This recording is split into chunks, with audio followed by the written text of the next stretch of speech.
बिस्मिल्लाहिर्रहमानिर्रहीम अस्सलाम वालेकुम। मैं शाहिद सकलैन हूँ। आप मुझे मेरे यूट्यूब चैनल फेसबुक पेज पे देख रहे हैं। तकरीबन 2 हफ्ते गुजर गए इस बात को, जावेद भट्ट साहब जो तीफी भट्ट के जो है वो बहनोई थे, उनका कत्ल हुआ लाहौर में।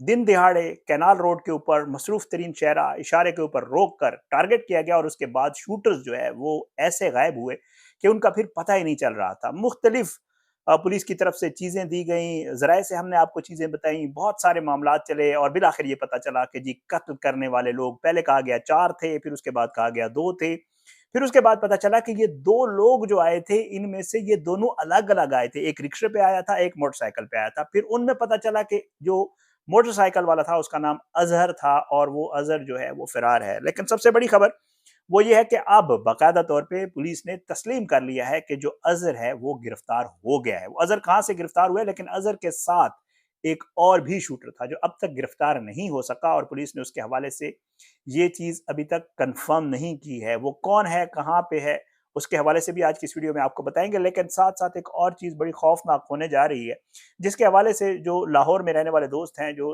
क्राइम रिपोर्टर्स हैं, वो जो चीज़ें कह रहे हैं वो बड़ी खौफनाक हैं कि अब ये मामला जो है ये एहसन शाह और कैसर बट और बालाज फैमिली, इनके हवाले से जो है वो बड़ी अजीबो-गरीब चीज़ें जो है वो सुनने को मिल रही हैं। क्या एक और एहसन शाह है? क्या बालाज फैमिली के साथ सिंसियर नहीं थे लोग? ये सारी चीज़ें हैं क्या? और इनको आगे मामलात को लोग कैसे देख रहे हैं? आज की इस वीडियो में सबसे पहले तो आपको अपडेट करेंगे कि जी वो जो पकड़ा गया है अज़हर, उसका मामला है क्या? कहाँ से गिरफ्तार हुआ है? और ये सारी चीज़ें। बहरहाल जी, बताया ये जा रहा है कि ये अज़हर नामी जो शख्स है, आपको पता है सांदा का रिहायशी है, मैंने आपको बताया था अपनी वीडियो में। और इसको जो है गिरफ्तार कर लिया गया है। अब इसकी गिरफ्तारी से पहले मैंने आपको बताया था कि पुलिस ने एक स्कूल के ऊपर छापा मारा था और वहाँ से 3 लोगों को गिरफ्तार करके उनको छोड़ दिया था और उसके बाद एक और छापा पड़ा था, उसका ज़िक्र भी आपसे करता जाता हूँ। और वो छापा ये था कि एक शख्स है जो रेहड़ी लगाता है। और ये रेडी लगाता है जैसे मुख्तलिफ चीज़ों की चने-वने और नान इनकी रेडी लगाता है। पुलिस ने उसको गिरफ्तार किया था। उसको गिरफ्तार इसलिए किया था, बाद में ये पता चला कि मैंने अब ज़ाहिर है पहले रिपोर्टर ये कह रहे थे कि शायद जियो फेंसिंग में उसका आ गया है या उसका कोई राब्ता था अज़हर के साथ।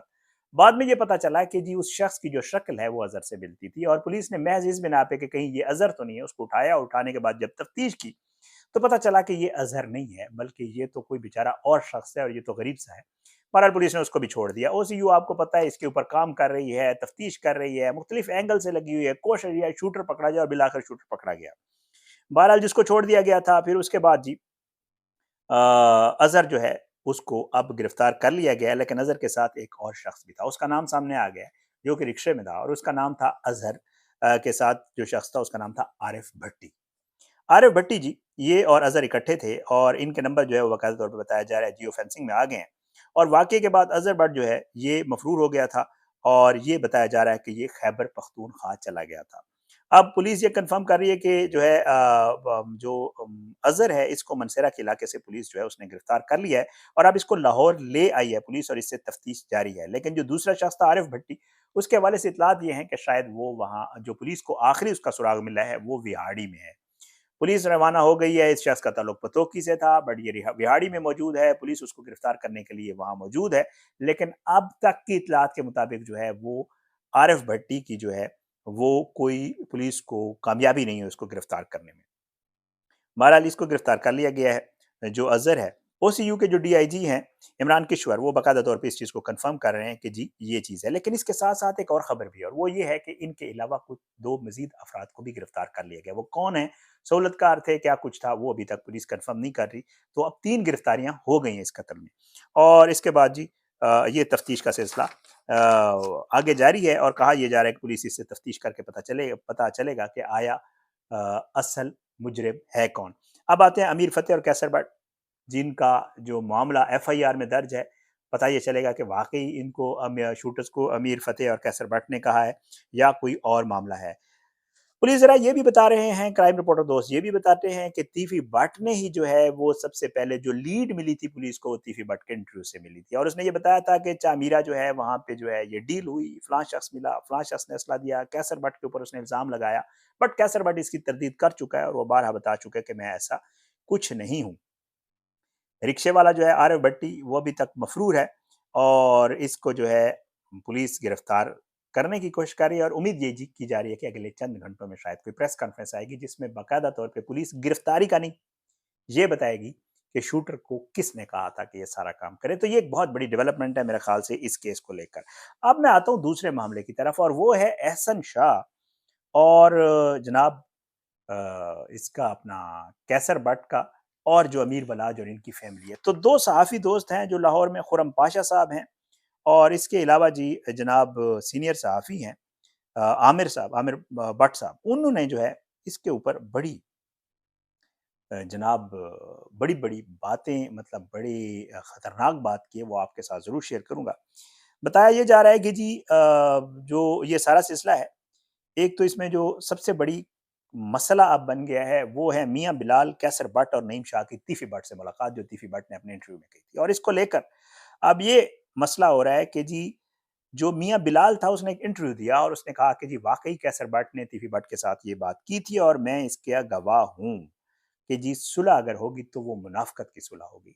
तो इसके ऊपर ये सहाफ़ी दोस्त ये बताते हैं कि जी कैसर भट्ट इसको झुठला तो रहा है, लेकिन मसला ये है कि कैसर भट्ट जो है अब किसी हद तक जो बालाज फैमिली है, उनकी नज़र में कैसर भट्ट जो है वो उसके हवाले से शकूक व शुबहात पैदा हो सकते हैं, ख़दशा है, इम्कान है। और वो ये समझ सकते हैं कि कहीं ऐसा तो नहीं है कि वाक़ई हमारी जो तीफ़ी भट्ट फैमिली से सुलह थी, उसके राह में रुकावट कैसर भट्ट जैसे दोस्त थे। एहसन शाह के ऊपर आपको पता है एहसन शाह पे बहुत एतमाद था बलाज फैमिली को। एहसन शाह ने जिस तरह उनको धोखा दिया, उसके बाद जो लाहौर के सहाफ़ी दोस्त हैं वो कहते हैं जब कैसर भट्ट का नाम इस मामले में तीफ़ी भट्ट ने लिया है, तो इसके ऊपर कुछ भी हो सकता है। लेकिन दूसरा भी इसका एक वो पहलू बताते हैं, वो कहते हैं कि ये तीफ़ी भट्ट की चाल भी हो सकती है। कैसर भट्ट बहुत एतमाद वाला बंदा है, वो इनके साथ फैमिली बहुत क्लोज़ फैमिली फ्रेंड है इनका। बल्कि जो बालाज के वालिद थे उनके टाइम का है और वो हमेशा से इनके साथ खड़ा रहा है और अब भी कहते हैं दुश्मनीदार बंदा है, खुद भी बहुत कुछ है। लेकिन अब भी वो इनके साथ खड़ा हुआ है, तो ऐसा ना हो कि तीफ़ी भट्ट ने ये बयान जानबूझ के दिया हो और वो ये चाहता हो कि कैसर भट्ट को इनसे अलग करे या इनमें फूट डाले या इनके दिल में कैसर भट्ट के लिए कोई चीज़ आ जाए, तो ये भी एक चाल हो सकती है। ये लाहौर के सीनियर सहाफ़ी दोस्त जो बातें कर रहे हो, मैं आपके साथ शेयर कर रहा हूँ। बहरहाल अब इसके ऊपर पुलिस को कैसर भट्ट साहब ने खुद कहा था कि वो आएँगे और सरेंडर करेंगे और तफ्तीश में शामिल होंगे। होपफुली वो तफ्तीश में शामिल होंगे और चीज़ें क्लियर होंगी तो मेरे ख़्याल से ये बातें भी बिल्कुल क्लियर हो जाएँगी जिनके हवाले से खदशात का इज़हार किया जा रहा है। अब इसके बाद तीफ़ी भट्ट की वापसी के हवाले से मैं आपको बता दूँ कि ये बताया ये जा रहा है कि तीफ़ी भट्ट तब तक पाकिस्तान वापस नहीं आएगा जब तक उसे ये यकीन नहीं हो जाएगा कि मामलात उसके हक़ में बेहतर हो गए हैं और उसने सारी चीज़ों को बाकायदा डील कर लिया है या हैंडल कर लिया है। तब तक बताया ये जा रहा है कि तीफ़ी भट्ट बाहर ही रहेगा और तीफ़ी भट्ट की वापसी के कोई ज़्यादा इम्कानात पाकिस्तान नहीं हैं जब तक मामलात उसकी फ़ेवर में ना हो जाएँ। लाहौर के जो सीनियर क्राइम रिपोर्टर दोस्त हैं, मैं नाम ले चुका हूँ, ये कहते हैं कि जी एहसन शाह का जो मरना है, जो एहसन शाह को जो कुछ भी उसके साथ हुआ, पुलिस मुकाबला हुआ, भाइयों ने मार दिया, जो भी है, उसका सबसे बड़ा ताल्लुक जो है, वो यही है कि जी उसका सबसे बड़ा फ़ायदा तीफ़ी भट्ट को हुआ है। इसलिए लोग ये खदशे का इज़हार कर रहे हैं, लाहौर के क्राइम रिपोर्टर दोस्त ये कहते हैं कि सबसे बड़ा बेनिफिशियरी उसका तीफ़ी भट्ट है क्योंकि तीफ़ी भट्ट के ऊपर जो केस अमीर बलाच फैमिली के से बनाया गया है, वो कमज़ोर होगा एहसन शाह के मरने से। तो इसलिए एक वो चीज़ है, फिर कैसर भट्ट के हवाले से स्टेटमेंट और फिर कैसर भट्ट और अमीर बलाच की आपस में वो करवाना, ये ज़रा आपने ज़हन में रखनी है। और साथ एक और चीज़ वो ये है कि शूटर से हवाले से कहा जा रहा है कि वो शूटर जो है, उसको डायरेक्टली क्योंकि शूटर से जब भी कोई काम करवाया जाता है डायरेक्टली कभी भी करवाने वाला उससे नहीं मिलता बल्कि पीछे उसके 4-5 हाथ होते हैं। एक किसी को कहता है, दूसरा, तीसरा, चौथा, पाँचवाँ और फिर पुलिस के हवाले से ये बताया जा रहा है कि जो शूटर गिरफ्तार हुआ है, अब शायद थोड़ा-सा पुलिस को टाइम लगेगा असल बंदे तक पहुँचने में क्योंकि शूटर फिर उससे पीछे जो उसके हैंडलर्स हैं, वहाँ पहुँचना और फिर उसके बाद गिरफ्तारियाँ और फिर मैं आपको पिछली वीडियो में बता चुका हूँ कि बहुत से साथी दोस्त कह रहे हैं कि बहुत बड़ी-बड़ी गिरफ्तारियाँ भी इस मामले में हो सकती हैं क्योंकि पुलिस या ओसीयू इसके ऊपर बहुत ही ज़बरदस्त काम कर रही है और बहुत तरीके से जो है इसको लेकर चल रही है और अब पुलिस बाकायदा तौर पे ये समझना शुरू हो गई है कि जब तक इनके हैंडलर्स चाहे वो किसी पुलिस के महकमे में हो जहाँ भी हों या सियासतदान हों, जब तक उनके साथ कोई तरीकाकार नहीं इख्तियार किया जाएगा तब तक ये मामलात ऐसे ही चलते रहेंगे और ज़ाहिर है कोई भी हुकूमत या कोई भी इदारा ये नहीं चाहता होता कि मामलात ख़राब हों या उनके लिए सुबकी का बायस बने। महाराज जी इन्वेस्टिगेशन हो रही है और ये चीज़ें जो है अब क्लियर होने की तरफ जा रही हैं। अब कैसर भट्ट क्या आते हैं, सरेंडर करते हैं अमीर फ़तेह और अमीर बालाज के हवाले से और अमीर फ़तेह और अमीर मसहब के वीडियोज़ वगैरह आप देख चुके हैं। ये सारी चीज़ें थी जो इस केस को लेकर अब तक चल रही हैं। एक बीच में जो है वो आ गया था ये इसकी गिरफ्तारी वाला, अब दूसरी गिरफ्तारी भी उम्मीद ये है कि जल्द हो जाएगी।